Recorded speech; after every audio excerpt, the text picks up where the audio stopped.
안녕하세요. 하이아스 산부인과 장시영 원장입니다.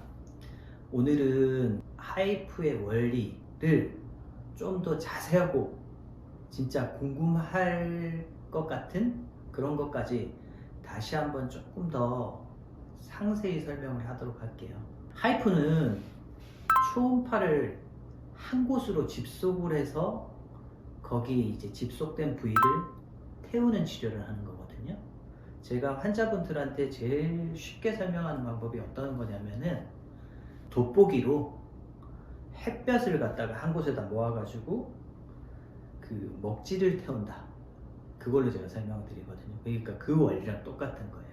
그래서 초음파를 여러 군데에서 빔을 한 곳에다 모아가지고 여러 군데 쏟아보면 여기 한가운데 초점에 맞은 부위에 모든 하이프가 집속이 돼서 거기서 열이 발생해서 지글지글 타버리는 거죠. 그러면 그 집속되는 그 초점 부위가 거기가 이제 근종이 있다든지 아니면 자궁이 커지는 그 성근증이 있을 때 치료가 되는 원리거든요. 그래서 이 하이프의 치료 원리에 가장 적합한 방식이 어떠냐에 따라서 이런 치료 효과가 달라질 수가 있어요.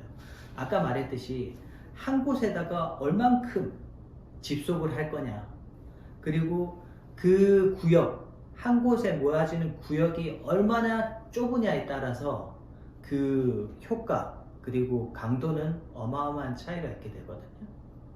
그래서 하이프를 어떻게 최고로 집속을 할 수 있는 그런 방식에 따라서 소위 말해서 특허에 관련된 중요한 사항이 있어요. 그래서 저희 병원에서 운영하는 방식이 어떠냐면은 엎드려서 하는 방식이거든요. 그러니까 초음파가 통과하는 거가 어떤 매질이냐에 따라서 좀 차이가 있겠죠. 그래서 초음파는 물을 잘 통과해요. 물을. 그래서 물이 있는 공간에 많이 치료를 하게 되고, 단 공기는 통과를 할 수가 없어요. 그래서 환자분들한테 제가 그런 설명을 하거든요. 돌고래들이 물 안에서는 서로 이런 초음파를 갖다가 서로 매개를 해서 서로 의사소통을 하게 되죠. 근데 돌고래가 물 밖에 나와가지고 뭐 점프를 하거나 아니면 뭐 서울대공원 같은 경우에는 뭐 돌고래 쇼도 하고, 근데 그 얘네들이 이제 밖에 나왔을 때는 그냥 고개만 끄덕끄덕하지 소리를 낼 수가 없거든요. 그게 초음파를 서로 연락할 수 있는 소리를 내질 못해요. 그러니까 의사소통은 안 되는데, 걔네들이 이제 물 안에서는 초음파를 막 쏘아대서 자기들끼리 음파를 쏘아대서 서로 의사소통이 된다는 거죠. 그래서 이 하이프는 결론적으로 얘기하면은 물을 굉장히 좋아하는 시술이에요.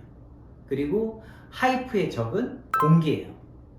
그래서 공기가 없는 공간을 만들어야 되고, 공기가 있는 장기를 치료하는 대상에서 치워버려야 되는 거죠. 그래서 대표적인 게 이제 공기가 들어있는 장기가 장이거든요. 장, 소장, 대장, 직장.